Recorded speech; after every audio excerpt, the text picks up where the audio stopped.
ഇന്ന് തന്നെ സബ്സ്ക്രൈബ് ചെയ്യൂ നിങ്ങളുടെ പ്രിയപ്പെട്ട ഷോസ് കാണൂ.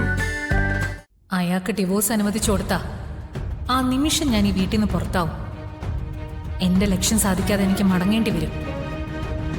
ഡിവോഴ്സ് ചെയ്യപ്പെട്ടവളായി ഈ വീട്ടിൽ നിന്ന് പുറത്താക്കപ്പെടുന്നതിനേക്കാൾ നല്ലത് അയാളുടെ വിധവയായി ഈ വീട്ടിൽ തന്നെ ജീവിക്കുന്നതാ. അവനെ വിളിച്ചോണ്ട് വരാന്ന് പറഞ്ഞല്ലേ നീ പോയത്? നീ വിളിച്ചിട്ടും അവൻ വരാഞ്ഞതാണോ അതോ നിനക്ക് അവനെ കാണാൻ പറ്റിയില്ലേ? അച്ഛാ, അത് നന്ദേണ്ണ എനിക്ക് കാണാൻ പറ്റിയില്ല. ഞാൻ ചെന്നപ്പോഴേക്കും നന്ദേണ്ണ അവിടെ നിന്ന് പോയി. എങ്ങോട്ടാ പോയെന്ന് നീ അന്വേഷിച്ചില്ലേ? പിന്നീട് വിളിച്ചപ്പോൾ നന്ദേണ്ണ കിട്ടിയില്ല. ഫോൺ സ്വിച്ച് ഓഫ് ആയിരുന്നു. ഞാൻ ചെല്ലട്ടെ അച്ഛാ, മോക്ക് പാല് കൊടുക്ക സമയം.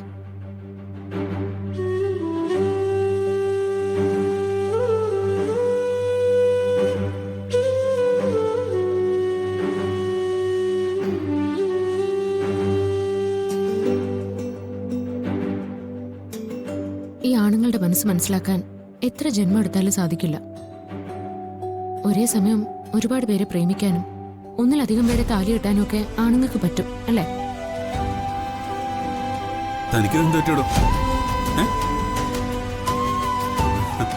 എല്ലാ ആണുങ്ങളുടെ കാര്യമൊന്നും എനിക്കറിയില്ല.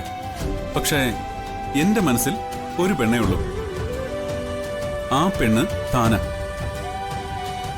അല്ലാതെ വേറൊരു പെണ്ണും എന്റെ മനസ്സിലില്ല. ആ, ഇനി പറ, എന്താ തന്റെ മനസ്സിലുള്ളത്? ഞങ്ങൾ പെണ്ണുങ്ങൾക്ക് ഒരു സമയത്ത് ഒരു പുരുഷനെ മാത്രമേ ആത്മാർത്ഥമായിട്ട് സ്നേഹിക്കാനും വിവാഹം കഴിക്കാനും ഒക്കെ പറ്റൂ. ഇതെപ്പം നന്നായത്? എന്തെങ്കിലും മനസ്സിലുണ്ടെങ്കിൽ അത് വ്യക്തമായിട്ട് പറയണം.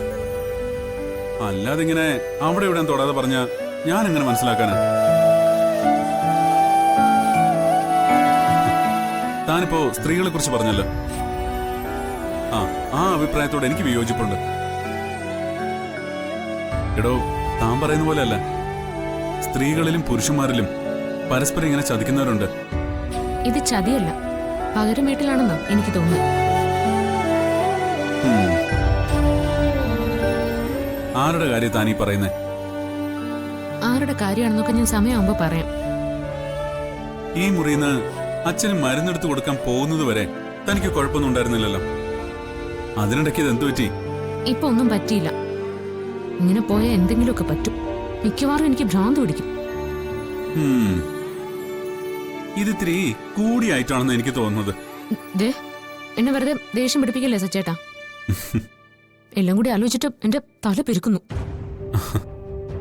എടോ, ഇങ്ങനെ വെറുതെ കാടടച്ച് വെടിവെച്ചിട്ട് ഒരു കാര്യമില്ല. താൻ ഇത്ര നേരം പറഞ്ഞതെല്ലാം ഞാൻ കേട്ടു. അതിന്ന് ഒരു കാര്യം എനിക്ക് മനസ്സിലായി.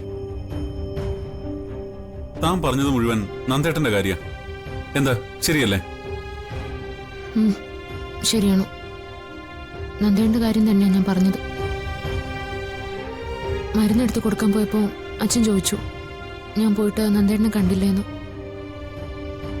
കണ്ട കാര്യം എനിക്ക് പറയാൻ പറ്റുമോ? എല്ലാം മനസ്സിലടക്കി ടെൻഷൻ അടിച്ച് നടക്കാനാണല്ലോ എന്റെ വിധി. ടെൻഷൻ അടിച്ചിട്ടൊന്നും ഒരു കാര്യവുമില്ല. താൻ അന്വേഷിച്ച് ചെല്ലുമ്പോ നന്ദേട്ടൻ സന്ധ്യയുടെ കൂടെ ആയിരുന്നു, അല്ലേ? ഞാനിതെങ്ങനെ അറിഞ്ഞു എന്നല്ലേ താൻ വിചാരിക്കുന്ന ഇപ്പോ? എടോ, തന്റെ മുഖത്തൊരു ചെറിയ മാറ്റം വന്നാൽ പോലും അതെനിക്ക് മനസ്സിലാവും. താൻ തിരിച്ചു വന്നപ്പോഴേ എനിക്ക് കാര്യം മനസ്സിലായി. ഞാൻ പിന്നെ ഒന്നും ചോദിക്കാതിരുന്നത് അന്നേരം അതിന് പറ്റിയ സാഹചര്യം അല്ലായിരുന്നോണ്ടാ. ഇനി പറയും, നന്ദേട്ടനെ സന്ധ്യയും താൻ എവിടെ വെച്ചാ കണ്ടേ? ഒരു റെസ്റ്റോറന്റിൽ വെച്ചിട്ട്. അവിടെ അവർ രണ്ടുപേരും കൂടി സന്ധ്യ ഡോക്ടറുടെ ബർത്ത്ഡേ ആഘോഷിക്കായിരുന്നു. ഇതോടെ എനിക്കൊരു കാര്യം ഉറപ്പായി. നന്ദേട്ടൻ അവന്തിയെടുത്ത് ഉടനെ തന്നെ ഡിവോഴ്സ് ചെയ്യും. എല്ലാവരും അറിയട്ടെ എന്ന് വിചാരിച്ചിട്ട് തന്നെയാ ഇന്നത്തെ ദിവസം നന്ദേട്ടൻ സന്ധ്യ ഡോക്ടറുടെ ബർത്ത്ഡേ ആഘോഷിക്കാൻ പോയത്. എനിക്കത് എങ്ങനെ അച്ഛനോട് പറയാൻ പറ്റും? അതോടെ അച്ഛനെ മാത്രമല്ല, ഈ കുടുംബത്തിന്റെ ആകെ സമാധാനം നഷ്ടപ്പെടും.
അയാൾക്ക് ഡിവോഴ്സ് അനുവദിച്ചു കൊടുത്താ ആ നിമിഷം ഞാൻ ഈ വീട്ടിൽ നിന്ന് പുറത്താവും. എന്റെ ലക്ഷ്യം സാധിക്കാതെ എനിക്ക് മടങ്ങേണ്ടി വരും. ഡിവോഴ്സ് ചെയ്യപ്പെട്ടവളായി ഈ വീട്ടിൽ നിന്ന് പുറത്താക്കപ്പെടുന്നതിനേക്കാൾ നല്ലത് അയാളുടെ വിധവയായി ഈ വീട്ടിൽ തന്നെ ജീവിക്കുന്നതാ.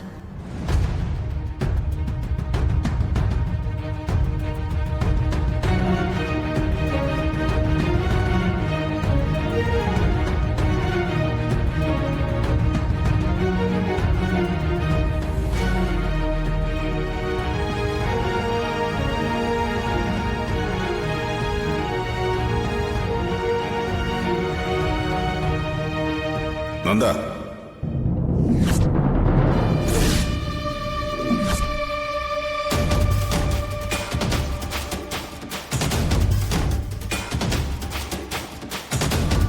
കണ്ടോ നീ? എന്താണ് ഈ കിടക്കുന്നത് നിനക്കറിയാലോ. എന്റെ ജീവിതം ഏതാണ്ടിപ്പോ ഇതുപോലെ തന്നെയാ. ഇതിന് ഉത്തരവാദി നീ മാത്രമാണ്. നിന്നോട് എങ്ങോട്ടും പോരുതെന്ന് ഞാൻ നിർബന്ധിച്ച് പറഞ്ഞതല്ലേ. എനിക്കതിനെക്കുറിച്ച് അച്ഛനോടൊന്നും പറയാനില്ല. ഒരു ഭാര്യയോട് ഒരിക്കലും ചെയ്യാൻ പാടില്ലാത്ത തെറ്റാ നീ ഇന്ന് ചെയ്തത്. ഇതെല്ലാം ഞങ്ങൾ നിങ്ങൾക്ക് വേണ്ടി ഒരുക്കിയതാ.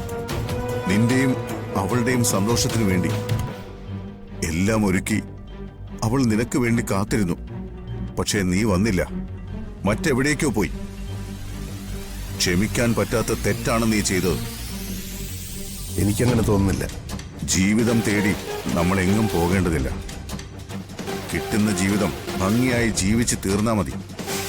ഇതൊക്കെ പറയാൻ കൊള്ളാം. പക്ഷെ ഒരു ആയുസ് മുഴുവൻ നരകിച്ച് ജീവിക്കുന്നതിനേക്കാൾ നല്ലത് കൊള്ളാവുന്ന ജീവിതത്തിനെ കുറിച്ചൊരു അന്വേഷണം തന്നെയാണ്. നാളെക്കുറിച്ചൊരു പ്രതീക്ഷയെങ്കിലും ഉണ്ടാവും. നീ എന്തൊക്കെ പറഞ്ഞാലും ഈ തെറ്റിനെ ന്യായീകരിക്കാൻ നിനക്ക് പറ്റില്ല. ഭാര്യയും ഭർത്താവും തമ്മിൽ അഭിപ്രായ വ്യത്യാസമില്ലാത്ത കുടുംബങ്ങൾ ഈ ലോകത്ത് കാണാൻ തന്നെ പറ്റില്ല.